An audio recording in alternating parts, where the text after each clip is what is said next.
नमस्कार जय हिंद दोस्तों। इस वक्त की गुजरात विधानसभा चुनाव का सबसे बड़ा ओपिनियन पोल निकल के आ चुका है। एक एक सीट का आपको एग्जिट पोल बताने वाले हैं कि 182 सीटों में से किस पार्टी का जो है सबसे ज्यादा जो है यहाँ पर वोट बैंक रहेगा, कौन सी पार्टी यहाँ पर जो है सत्ता में आ सकती है।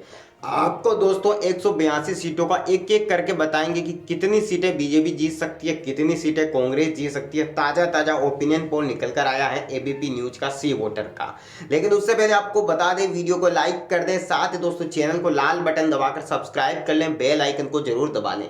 तो बिना देरी किए दोस्तों शुरू करते हैं गुजरात विधानसभा चुनाव का सबसे बड़ा एग्जिट पोल। आपको बता दें दोस्तों, सबसे पहले बात करते हैं अबडासा विधानसभा सीट की। आपको बता दें यहां पर जो है दोस्तों बीजेपी जीतती हुई दिखाई दे रही है। मांडवी विधानसभा सीट की बात करें तो यहां पर कांग्रेस और बीजेपी की कांटे की टक्कर रहेगी, क्योंकि यहां पर बीजेपी उम्मीदवार अनिरुद्ध भाईलाल दवे हैं, जबकि कांग्रेस का जो आपको बता दें यहां पर जीत हासिल हो सकती है। वहीं भुज विधानसभा सीट की बात करें दोस्तों तो इस सीट पर बहुत ही जबरदस्त तरीके से कांटे की टक्कर रहने वाली है, लेकिन ये सीट जो है बीजेपी के खाते में आती हुई दिखाई दे रही है। अंजार विधानसभा सीट की बात करें तो यहाँ पर भारतीय जनता पार्टी जो है अपना झंडा गाड़ सकती है।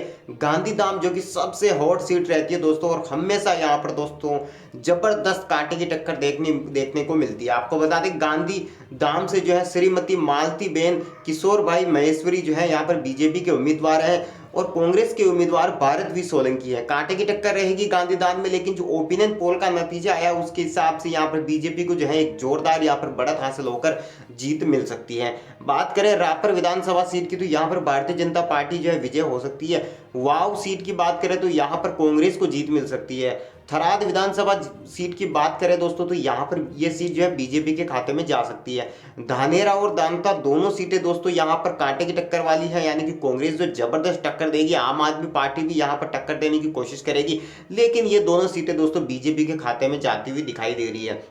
वडगाम सीट की बात करें तो यहाँ पर दोस्तों आम आदमी पार्टी, कांग्रेस और बीजेपी तीनों के बीच में कांटे की टक्कर रहेगी, लेकिन वडगाम सीट के अंदर दोस्तों अंत में ऐसा माना जा रहा है कि भारतीय जनता पार्टी जो इस सीट को अपने कब्जे में लेने में कामयाब रहेगी। पालनपुर जो सीट है दोस्तों, ये दोस्तों बहुत ही जबरदस्त यहाँ पर कांटे की टक्कर रहती है। गुजरात चुनाव जब भी होता है, जब पालनपुर सीट जो है सबसे हॉट सीट मानी जाती है, ऐसे में माना जा रहा है कि यहाँ इस सीट के ऊपर जो है भारतीय जनता पार्टी कब्जा जमा सकती है। डीसा सीट जो है कांग्रेस के खाते में जा सकती है। दियोदर सीट जो है भारतीय जनता पार्टी के खाते में आ सकती है। कांकरेज सीट जो है भारतीय जनता पार्टी के खाते में आ सकती है। वही आपको दोस्तों आगे चलने से पहले एक चीज और मैं बता दूं दोस्तों कि गुजरात विधानसभा चुनाव में जो ओपिनियन पोल निकल कर आए थे, जितने भी बड़े बड़े न्यूज चैनल है उनके उसके हिसाब से दोस्तों 92 सीट यानी कि 92 सीटों का बहुमत चाहिए, और यह बहुमत जो है भारी भरकम बहुमत से बीजेपी जो है गुजरात के अंदर कहीं ना कहीं ओपिनियन पोल के हिसाब से सरकार जो है बनाती हुई दिखाई दे रही है। यानी कि कांग्रेस और आम आदमी पार्टी का यहाँ पर जो है कोई भी दाव चलने वाला नहीं है। हालांकि कांग्रेस यहाँ पर कांटे की टक्कर देगी, आम आदमी पार्टी भी कांटे की टक्कर देगी, लेकिन यहाँ पर दोस्तों जो गढ़ गुजरात का बीजेपी का बना हुआ है वो पूरा गढ़ जो है दोस्तों ऐसे के ऐसे बना बनाया वापस एक बार फिर से बीजेपी के हाथ में आ सकता है, क्योंकि यहाँ पर दोस्तों लगभग 15 साल से ज्यादा हो चुके हैं बीजेपी को जीतते हुए। तो ऐसे में माना यही जा रहा है कि एक बार फिर से गुजरात के अंदर भारतीय जनता पार्टी की भारी भरकम वोटों से और भारी भरकम बहुमत से यहाँ पर भारतीय जनता पार्टी की सरकार बनती हुई दिखाई दे रही है। अब बात करते हैं दोस्तों सद्दीपुर विधानसभा सीट की। आपको बता दें सद्दीपुर विधानसभा सीट जो है बीजेपी के खाते में जा सकती है। खेरालू और ऊंझा विधानसभा सीट जो है कांग्रेस को मिल सकती है।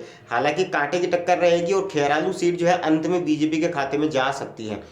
विशन नगर सीट पे जो है हमेशा से भारतीय जनता पार्टी हावी रही है। देखने वाली बात ये होगी, क्योंकि इस बार दोस्तों कांटे की टक्कर है, बहुत ही जबरदस्त टक्कर है। गुजरात चुनाव के अंदर आम आदमी पार्टी भी बहुत ही हावी हो रखी है, यानी कि जबरदस्त तरीके से कांटे की टक्कर रहेगी। यानी कि ऐसे में दोस्तों विसनगर सीट जो है कहीं ना कहीं यहाँ पर कांटे की टक्कर के हिसाब से देखें तो फिर भी यहाँ पर बीजेपी को मिलते हुए दिखाई दे रही है। बेचराजी और कड्डी विधानसभा सीट की बात करें तो ये दोनों सीटें कांग्रेस के खाते में जा सकती है। महसाणा विधानसभा सीट भारतीय जनता पार्टी के खाते में आएगी।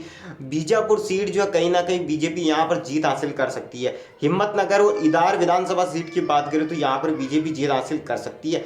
खेत ब्रह्मा विधानसभा सीट की बात करें तो यहाँ पर बीजेपी जो है जीत हासिल कर सकती है। भिलोड़ा और मोडासा और बायड इन तीनों सीटों पर भारी भरकम वोटों से जो है कहीं ना कहीं ओपिनियन पोल में बीजेपी की जो है यहाँ पर सीट जो है दिखाई दे रही है। प्रांतिज जो ये सीट है दोस्तों यहाँ पर कांटे की टक्कर रहेगी। कहीं ना कहीं कांग्रेस और आम आदमी पार्टी यहाँ पर जबरदस्त तरीके से कांटे की टक्कर देगी, लेकिन माना यही जा रहा है कि यहाँ पर बीजेपी फिर से वापसी करेगी। देहगांव और गांधीनगर दक्षिण सीट दोनों सीटें बीजेपी के खाते में जाती हुई दिखाई दे रही है। गांधीनगर उत्तर सीट जो है कहीं ना कहीं यहाँ पर दोस्तों कांटे की टक्कर रहेगी।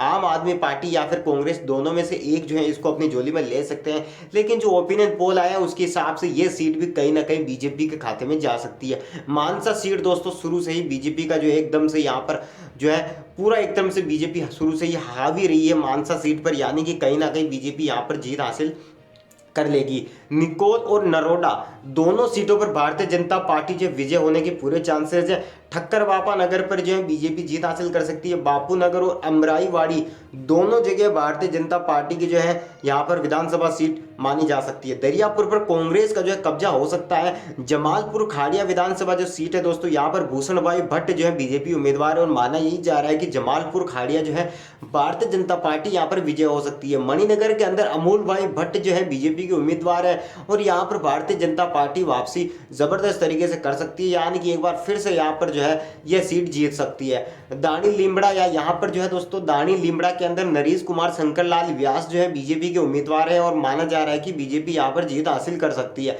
साबरमती के अंदर दोस्तों बहुत ही कांटे की टक्कर रहेगी। आम आदमी पार्टी और कांग्रेस दोनों जो है मिलकर बीजेपी को हराने की यहाँ पर कोशिश करेगी, लेकिन हर्षद भाई पटेल रणछोड़ भाई पटेल जो है यहाँ पर उम्मीदवार है बीजेपी के साबरमती के अंदर से, तो जाहिर सी बात है यहाँ पर भी बीजेपी जीत सकती है। असारवा के अंदर दोस्तों दर्शनाबेन वाघेला जो है दोस्तों असारवा विधानसभा सीट पर उम्मीदवार है और यहाँ पर भारतीय जनता पार्टी जीत हासिल कर सकती है। दसक्रोई के अंदर दोस्तों भारतीय जनता पार्टी जीत हासिल करती हुई दिखाई दे रही है। धोलका सीट की बात करें दोस्तों तो धोलका सीट जो है बीजेपी के खाते में जा सकती है। आपको बता दूं दोस्तों धंधुका और दसाड़ा और लंबीड़ी ये तीनों सीटें बीजेपी के खाते में जाती हुई दिखाई दे रही है। टंकारा सीट जो कहीं ना कहीं यहाँ पर कांग्रेस और आम आदमी पार्टी जो है कांटे की टक्कर देगी। ऐसे में माना जा रहा है कि टंकारा सीट जो कहीं ना कहीं होती कोशिश यहाँ पर कांग्रेस और आम आदमी पार्टी के खाते में जा सकती है, लेकिन कहीं ना कहीं चांसेस अभी भी कांटे की टक्कर के हैं और टंकारा सीट भी जो है अंत में बीजेपी के खाते में आ सकती है। वांकानेर जो है पूरी तरीके से माना जा रहा है कि यहाँ पर बीजेपी जो है हावी रहेगी और बीजेपी यहाँ पर जीत सकती है।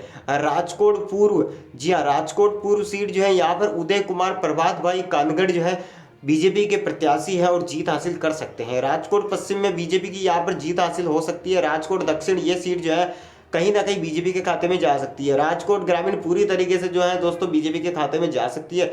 जसदण विधानसभा सीट जो है बीजेपी के खाते में जा सकती है। गोंडल जो विधानसभा सीट है ये भी बीजेपी के खाते में जाती हुई दिखाई दे रही है। जेतपुर दोराजी कालावाड़ दोस्तों ये सीटें ऐसी है दोस्तों कांटे की टक्कर वाली है और कहीं ना कहीं ये बीजेपी के खाते में जाती हुई दिखाई दे सकती है। जामनगर उत्तर और जामनगर दक्षिण दोनों सीटें पे बहुत ही जबरदस्त कांटे की टक्कर रहेगी और दोनों सीटें बीजेपी के खाते में जा सकती है।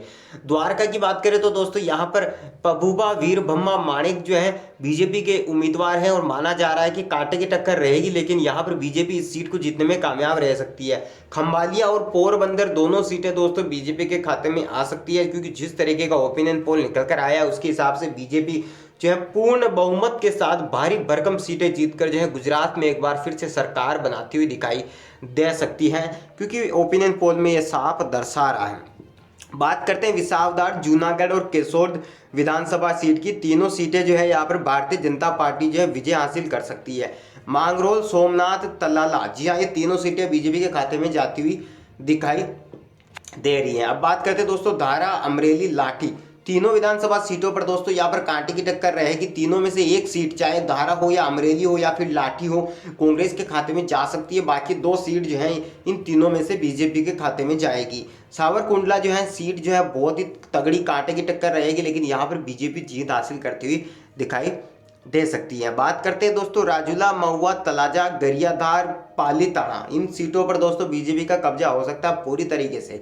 भावनगर ग्रामीण की बात करें तो दोस्तों आपको मैं बता दूं यहाँ पर जो परसोत्तम भाई जो है बीजेपी के उम्मीदवार हैं और भारी भरकम वोटों से जीत हासिल कर सकते हैं, जिस तरीके का ओपिनियन पोल निकलकर सामने आया है। बोरसाड़ और खंबात, बोटाद इन तीनों सीटों पर भारतीय जनता पार्टी विजय हासिल कर सकती है। आनंद के अंदर जो है कांटे का मुकाबला रहेगा, लेकिन यहाँ पर बीजेपी इस सीट को जीत सकती है।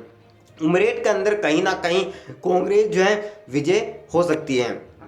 वहीं आपको बता दूं दोस्तों महुदा, ठासरा, कप्पड़वंज यहाँ पर जो है बीजेपी जो है सत्ता में आ सकती है। दोस्तों अगले वीडियो में जो सीटें बच गई है उनका भी ओपिनियन पोल आपको बता देंगे, लेकिन 92 सीटें जीतकर भारतीय जनता पार्टी गुजरात के अंदर सरकार बनाती हुई दिखाई दे रही है, क्योंकि जिस तरीके से ओपिनियन पोल आए थे उस हिसाब से बहुमत के लिए 92 सीटें चाहिए, तो जाहिर सी बात है 182 सीटों में से 92 सीट जो है भारतीय जनता पार्टी जीतकर एक बार फिर से सत्ता में वापसी कर सकती है। दोस्तों ओपिनियन पोल के जो नतीजे आए थे उसके हिसाब से भी यहाँ पर कहीं ना कहीं भारतीय जनता पार्टी सत्ता में आती हुई दिखाई दे रही है। वीडियो को दोस्तों अधिक से अधिक शेयर कर दे, लाइक कर दे, कमेंट कर दे, चैनल को सब्सक्राइब कर दे। नेक्स्ट वीडियो में फिर से मिलेंगे दोस्तों, गुजरात का ओपिनियन पोल आपके सामने फिर रखेंगे, तो वीडियो को शेयर कर दे, लाइक कर दे।